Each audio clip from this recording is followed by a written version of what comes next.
था। आज हम पढ़ेंगे द्विघटक तंत्र या दो घटक तंत्र।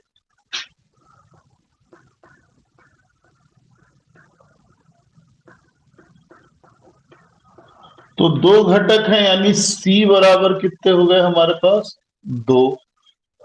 और दो पदार्थ, दो घटक हैं, मान लो कि पानी है और कोई और पदार्थ है, तेल है, तो दो घटक हो गए। इन दो घटकों की न्यूनतम प्रावस्था कितनी होगी? एक, है ना? जैसे दो गैसें हैं, ठीक है, गैसें तो दो हैं, लेकिन दोनों गैस के रूप में है, तो प्रावस्था कम से कम कितनी होगी? एक। एक से कम नहीं हो सकती, एक से ज्यादा हो सकती है, एक से कम नहीं हो सकती। तो न्यूनतम प्रावस्था जो होगी P बराबर एक। अब हमारे पास जो फार्मूला है F बराबर C minus P plus 2।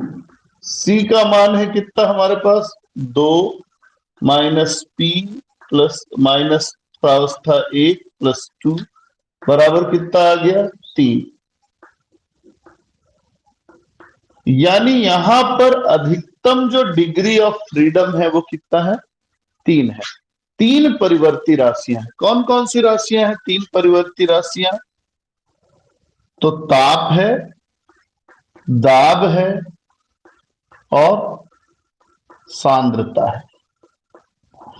Problem यह है कि हमारे पास जो पेपर होता है या बोर्ड मेरे पास जो उपलब्ध है, इसमें मैं y अक्ष पे लाइन खींच सकता हूं, x अक्ष पे खींच सकता हूं, z अक्ष पे नहीं खींच सकता ना लाइन में। तो तीन राशियों में परिवर्तन को दर्शाना पेपर पे संभव नहीं है। हम केवल कितनी राशियों के बीच सहसंबंध दर्शा सकते हैं? दो, क्योंकि हमारे पास दो अक्ष हैं। तो दो अक्ष होने के कारण हम सिर्फ दो परिवर्ती राशियों के बीच सहसंबंध को प्रदर्शित कर सकते हैं ग्राफीय तरीके से। इसलिए इसमें हम एक सहसंबंध को, एक परिवर्ती राशि को स्वेच्छा से स्थिर मान लेंगे।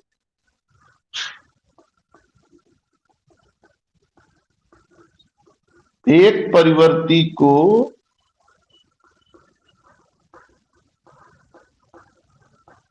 स्वेच्छा से स्थिर मानेंगे। तो अब किसको स्थिर मानेंगे हम? तो नॉर्मली हम ये देखते हैं कि हम जो दो घटकों के बारे में अध्ययन कर रहे हैं, वो दो घटक या तो ठोस के रूप में है या द्रव के रूप में है। तो ठोस और द्रव के रूप में इनकी कौन कौन से गुण ज्यादा महत्व के हैं? तो सांद्रता ज्यादा महत्वपूर्ण है, मात्रा तो होनी ही चाहिए। अब ताप और दाब में कौन ज्यादा महत्वपूर्ण है? तो दाब का लेना देना ज्यादा करके गैस के रूप में होता है। तो हमारे ज्यादातर घटक किस रूप में है? ठोस या द्रव के रूप में है। इसलिए हम गैस दाब वाले को हम क्या मान सकते हैं? स्थिर मान सकते हैं। दाब को स्थिर मानने पर क्या होगा? मानने पर जो स्वतंत्रता की कोटि का समीकरण है,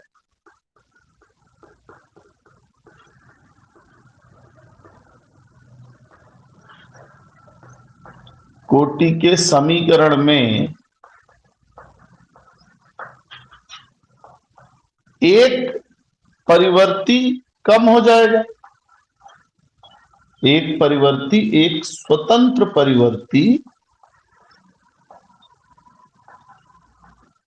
कम करना पड़ेगा। हमने दाब को स्थिर मान लिया ना। अतः समीकरण कैसे बनेगा? F is equal to C minus P plus 2 minus 1, यानी ये हो जाएगा F is equal to C minus P plus 1। इस समीकरण को हम संघनित प्रावस्था नियम कहते हैं। संघनित प्रावस्था नियम, क्योंकि इसमें हमने एक मान को कम कर दिया है।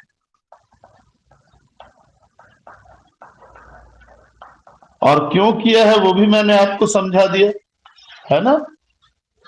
वास्तविक प्रावस्था नियम है C-P+2। एक घटक तंत्र के लिए घटकों की संख्या 2 लेने पर हमको स्वतंत्रता की कोटि कितनी प्राप्त होती है? 3। यानी यहाँ 3 चर राशियां हैं, 3 परिवर्तनशील राशियां हैं, ताप, दाब और सांद्रता।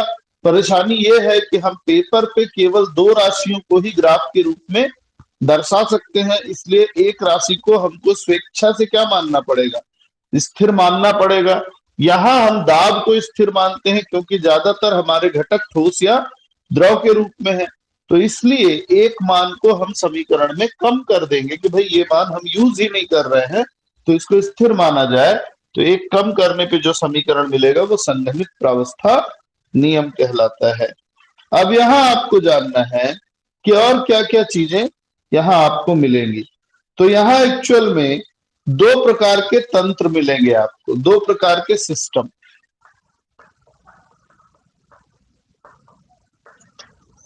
दो घटक तंत्र 2 प्रकार का है। पहला है जिसमें सरल गलन क्रांतिक मिश्रण,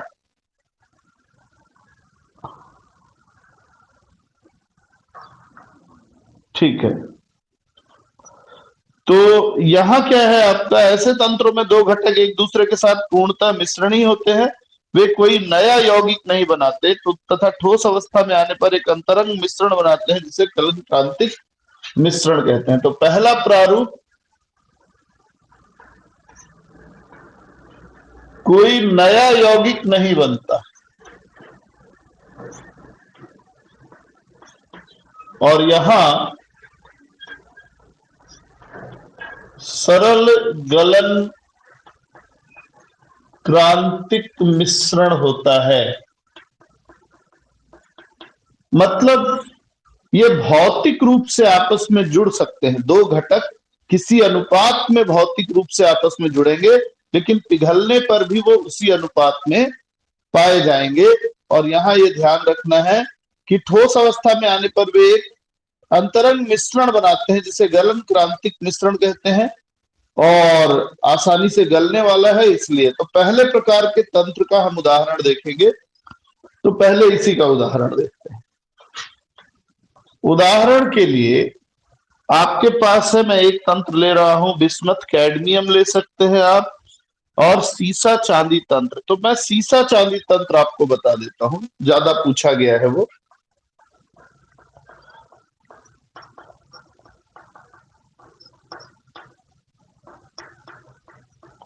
यानी लेड सिल्वर सिस्टम।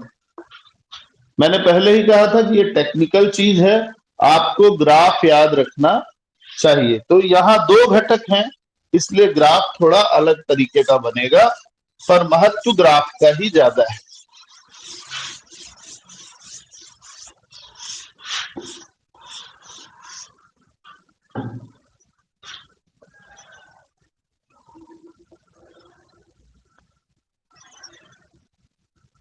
तो इधर हमारा 100%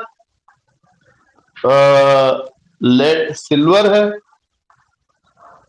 1 मिनट, 100% सिल्वर है, ठीक। और तो इधर कितना होगा, 0% सिल्वर, और इधर 100% लेड है, तो इधर है 0% लेड। इसका क्या मतलब हुआ, ये हमारा सांद्रता है, प्रतिशत सांद्रता। जैसे जैसे हम इस तरफ जाएंगे चांदी की मात्रा घटेगी और लेड की मात्रा मिश्रण में बढ़ती जाएगी। इधर ताप है, वाई अक्ष पर क्या है, ताप। देखिए हमने 2 चीजें ली ना, ताप और सांद्रता। अब यहां जो ग्राफ हमको मिल रहा है वो कैसा है, तो एक लाइन यहां खींच लेते हैं इससे बीच में, सरल क्रांतिक गलन क्रांतिक के लिए। और जो ग्राफ है 327,961, चांदी शुद्ध का गलनांक होता है 961 डिग्री सेल्सियस, शुद्ध लेड का गलनांक होता है 327 डिग्री सेल्सियस।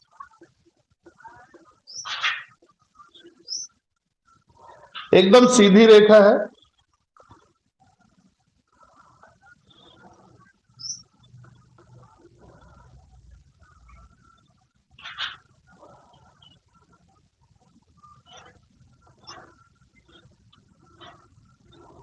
ठीक है,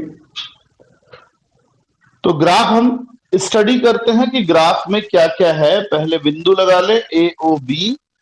ये ए बिंदु है, ये ओ बिंदु है, ये बी बिंदु है। अब यहां क्या क्या कहां कहां है ये देखो। तो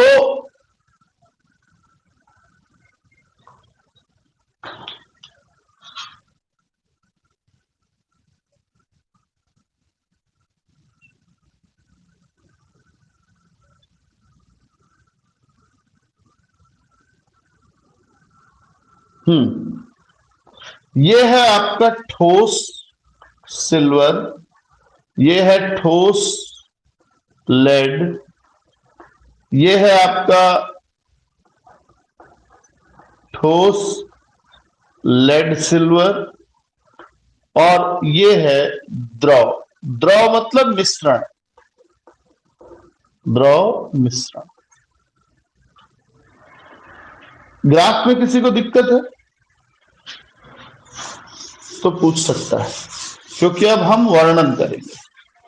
आप देखिए, ए से ओ तक जब आप चल रहे हैं तो ए बिंदु किसका गलनांक है? सिल्वर का। तो हम पहले देखेंगे ए ओ वक्र। ए ओ वक्र जो है ये सिल्वर का गलनांक वक्र है। जहां ए बिंदु पर सिल्वर का गलनांक 961 डिग्री है, और जैसे जैसे हम सिल्वर में लेड मिलाते हैं, आगे बढ़ रहे हैं ना, इधर चल रहे हैं, यानी चांदी में हम धीरे धीरे क्या मिला रहे हैं? लेड मिला रहे हैं। तो सिल्वर में लेड मिलाने पर गलनांक घटता जाता है, घटता है। ये देखो, ये घट रहा है, और घटते घटते न्यूनतम कहां पे पहुंच जाएगा? ओ बिंदु पर। ओ बिंदु पर गलनांक न्यूनतम हो जाता है, और ये कितना है? 303 डिग्री सेल्सियस। इस पूरी रेखा में हमारे पास दो प्रावस्थाएं पाई जाती हैं। कौन कौन सी? ठोस सिल्वर प्लस द्रव मिश्रण। तो द्रव में, मिश्रण में क्या क्या है हमारे पास? दोनों चीजें हैं, ठीक है ना। तो ऐसे में फेस कितना है हमारे पास? P बराबर 2। तो डिग्री ऑफ फ्रीडम जो है C माइनस P प्लस 1 है। C 2 है, P भी 2 है, प्लस 1 घट के कितना आया? 1। इस पूरे लाइन में AO की रेखा में हमारे पास 1 डिग्री ऑफ फ्रीडम है। मतलब अगर हम सांद्रता को निश्चित कर दें कि भाई ये पॉइंट ले लो, चलो ये पॉइंट पे मान लो 60% चांदी है और 40% क्या है? सिल्वर है। 60% चांदी और 40% लेड है, तो इसका गलनांक अपने आप फिक्स हो जाएगा। कहां पे? इस पॉइंट पे। ओ बिंदु एकदम फिक्स है, इसके बारे में मैं आपको बता दूं। इसमें आप अपने से कुछ अंतर अनुमान नहीं लगाएंगे। यहां पर 2.4% चांदी और 97.6% क्या है?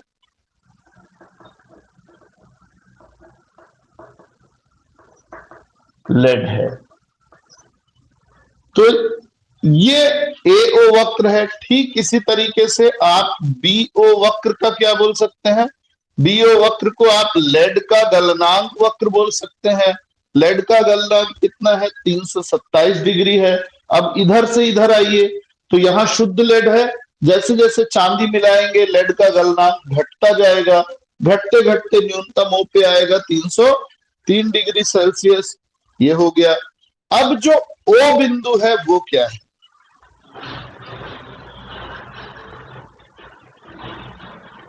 ओ बिंदु है सर्वांग समगलनांक बिंदु या गलन क्रांतिक बिंदु। इसको हम कहेंगे गलन क्रांतिक बिंदु। ये वो बिंदु है जिस पर घटकों का मिश्रण निश्चित होता है और इसका गलनांक न्यूनतम होता है। तो इस बिंदु पर ठोस चांदी और विलयन तथा ठोस लेड और विलयन साम्यावस्था में रहते हैं। यानी यहां तीन प्रावस्थाएं आपको देखने को मिलती हैं। क्या क्या मिलेंगी? ठोस चांदी मिलेगा लेफ्ट साइड, ठोस लेड मिलेगा राइट साइड और द्रव मिश्रण मिलेगा। तो कुल प्रावस्था हो गई तीन। तो अब अगर हम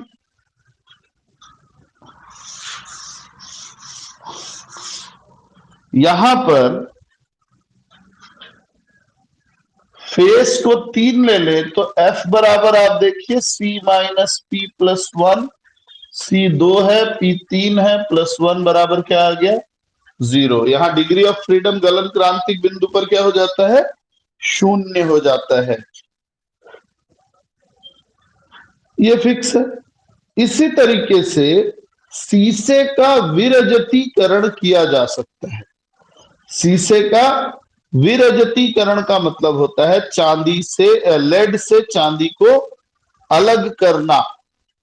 लेड से चांदी को अलग करने के लिए हम क्या करते हैं कि भाई शुद्ध लेड को निकालते जाते हैं। तो लेड की मात्रा जैसे जैसे कम होती जाती है वैसे वैसे क्या होता जाएगा? चांदी की मात्रा बढ़ती जाएगी, उसमें गलनांक घटता जाएगा। अल्टीमेटली बी बिंदु पर आप क्या कर सकते हैं? एक ऐसी स्थिति आएगी कि चांदी अलग हो जाएगा और लेड अलग हो जाता है। देखिए मैं बता रहा हूं।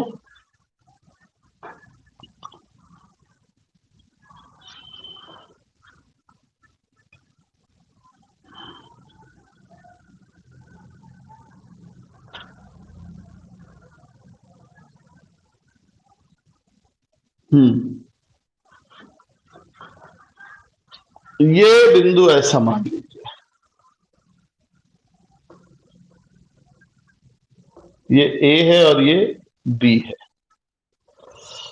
अब आपके पास एक, जब भी हम लेड का निष्कर्षण करते हैं, लेड धातु का 11वीं में पढ़ा होगा आपने, शीशे का निष्कर्षण किया जाता है तो लेड में अशुद्धि के रूप में चांदी पाई जाती है। अब चांदी महंगी धातु है, उसको अलग करेंगे हम। तो हम क्या करते हैं? उसको मेल्ट कर देते हैं, पिघला देते हैं। तो ए बिंदु पर यह पिघला हुआ मिश्रण है। जैसे जैसे आप तापमान कम करते हुए कहां पहुंचते हैं? बी बिंदु पर पहुंचते हैं। ठोस लेड उससे अलग हो जाता है द्रव चांदी को छोड़कर। ठीक है ना? तो इस तरीके से हम बार बार ये प्रक्रिया दोहराते हैं और हमको ज्यादा से ज्यादा मात्रा क्या होने लगती है? चांदी की मिलने लगती है द्रव अवस्था में। ठीक है?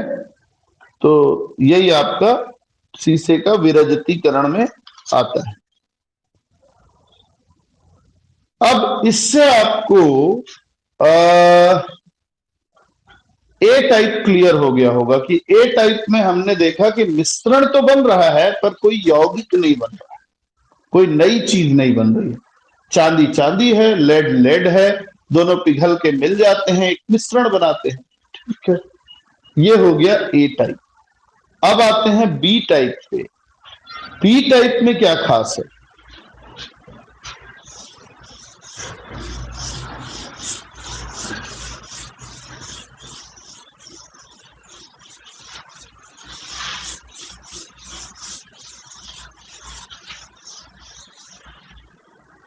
तो बी प्रकार,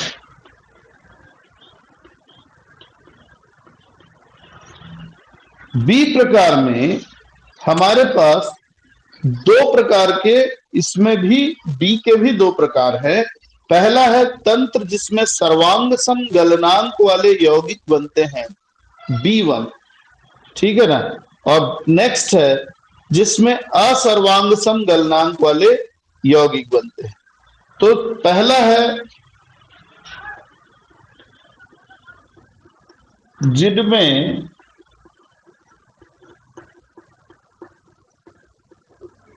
सर्वांग सम गलनांक वाले यौगिक बनते हैं। तो पहली बात तो इसमें यौगिक बनते हैं। तो बी टाइप की खासियत यह है कि इसमें क्या बनते हैं,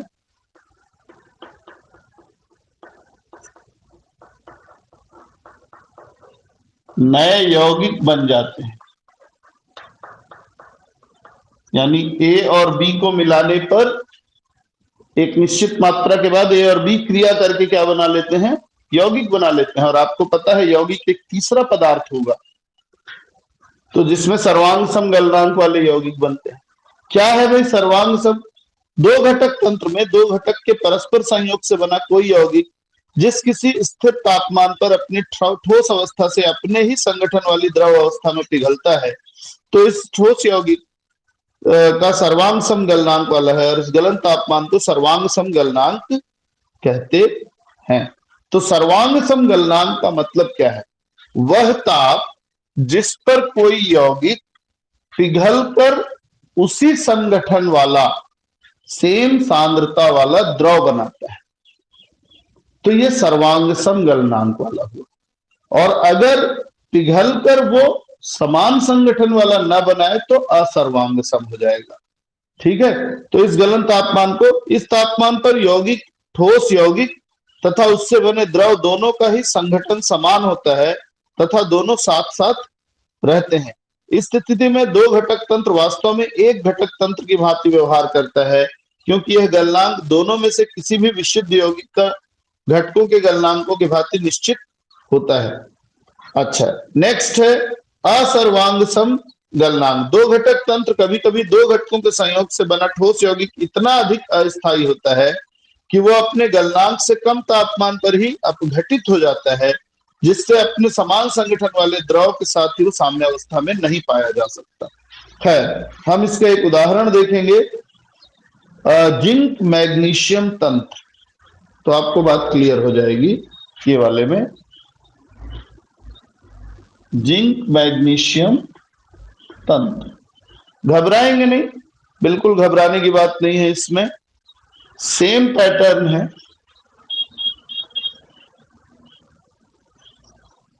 ग्राफ को देख के आपको थोड़ा सा घबराहट हो सकती है, पर घबराने की जरूरत नहीं है, मैं बार बार बोल रहा हूं।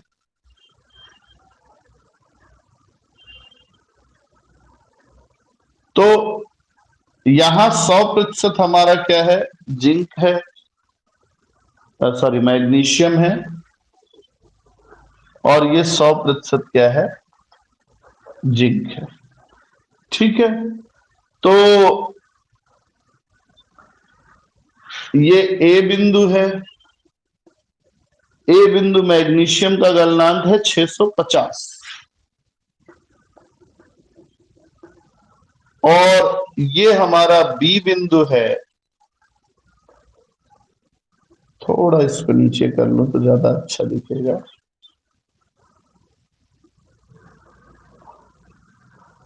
420 बी बिंदु। फिर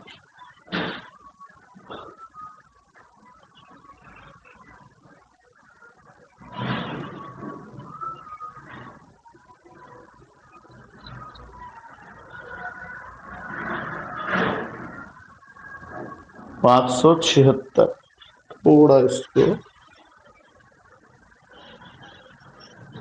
यहां ले लेंगे, कोई दिक्कत नहीं।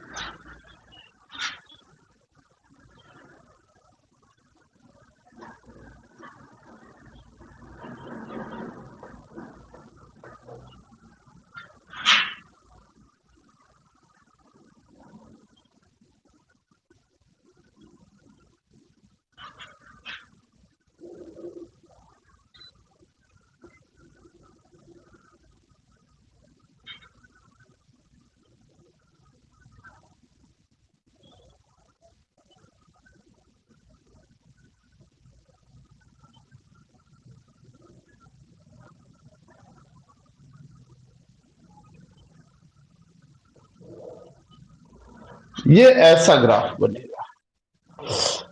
अब देख के थोड़ा घबराहट हो जा रहे, तो बड़ा डिजाइन वाला ग्राफ हो गया। इसको वर्णन सेम पैटर्न पे कर रहे हैं, आपको घबराना नहीं है। सी डी ई डी, ये ई बिंदु मान लेते हैं, ठीक है ना। ए से सी तक मैग्नीशियम में जैसे जैसे आप क्या मिलाएंगे, जिंक मिलाएंगे, इसका गलनांक घटता जाएगा, घटते घटते सी बिंदु पर पहुंचेगा। सी बिंदु क्या कहलाएगा? सी बिंदु कहलाएगा आपका गलन क्रांतिक बिंदु। और इस गलन क्रांतिक बिंदु पे क्या होता है कि अब एक नया यौगिक बनना शुरू हो जाता है। तो यहां पर आपका मैग्नीशियम है और यहां तुरंत एक नया यौगिक बनना शुरू हुआ। मैग्नीशियम तो है ही, साथ साथ यहां बनना शुरू हुआ मैग्नीशियम जिंकेट नाम का यौगिक, MgZn ट्वाइस। ये पूरा MgZn ट्वाइस है और इधर क्या है आपका जिंक है। ये बिंदु जो है इसको हम कहते हैं सर्वांग समगलनांक बिंदु।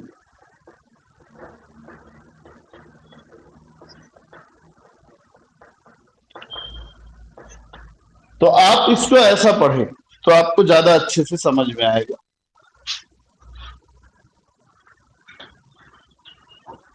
जब आपको इस तरह का ग्राफ मिले तो घबराने की बजाय थोड़ा ट्रिक यूज कीजिए। देखो, इसको ढक दो ऐसे। जब आप इसको ढक देते हैं तो ये किसके जैसा दिखने लगा? जिंक कैडमियम तंत्र जैसा दिखने लग गया है ना। एक तरफ आपका मैग्नीशियम और दूसरी तरफ यहां मैग्नीशियम जिंकेट मान लीजिए, इतना ही है। और जब ये कंप्लीट हो जाए तो इधर का ढक दीजिए, मैग्नीशियम जिंकेट और जिंक, ठीक। तो यहां पर अगर आप देखें तो हमारे पास क्या क्या है?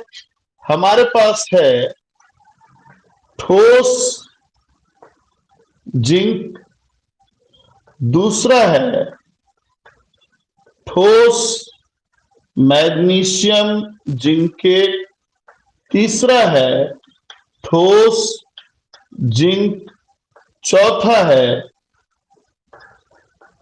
द्रव मिश्रण। ठीक, चार चीजें हैं हमारे पास। तो अब हम इन चार चीजों का वर्णन एक एक करके करते हैं।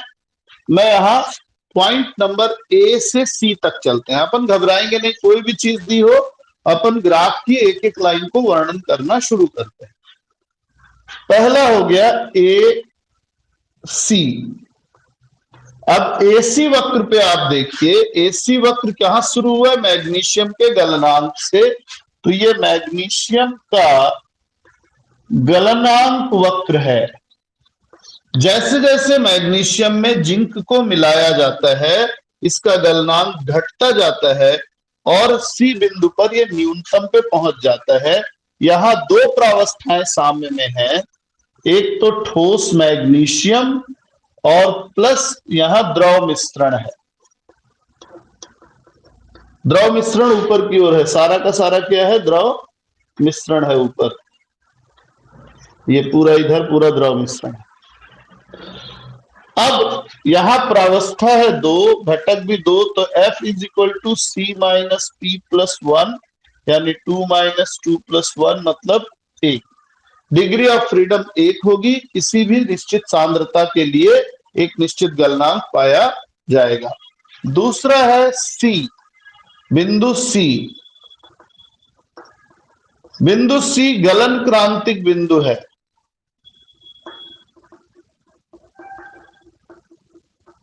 गलन क्रांतिक बिंदु पर तीन प्रावस्थाएं साम्यावस्था में है। आप देखिए, मैग्नीशियम, ठोस मैग्नीशियम जिंकेट और द्रव मिश्रण। तो यहां प्रावस्था है 3, तो F इज इक्वल टू आ जाएगा 2 minus 3 plus 1 is equal to 0। यहां 0 हमारी क्या है? Degree of freedom. यहां एक नया यौगिक बनना शुरू होता है, नया यौगिक बनना शुरू होता है। कौन कौन सा नया यौगिक बनना? यह है मैग्नीशियम जिंकेट नाम का यौगिक, ठीक है ना। ये बनना शुरू हो जाएगा। अब आ जाओ सी डी। तीसरा ग्राफ क्या है, C D. C D graph में मैग्नीशियम जिंकेट और द्रव मिश्रण साम्यावस्था में है। तो दो प्रावस्था, दो घटक, डिग्री ऑफ फ्रीडम 2 - 2 + 1 = 1, ये बता दिया आपने। डी बिंदु क्या है, यही इंपॉर्टेंट है आपका, बिंदुओं को ध्यान देना है। डी बिंदु है सर्वांग समगलनांक।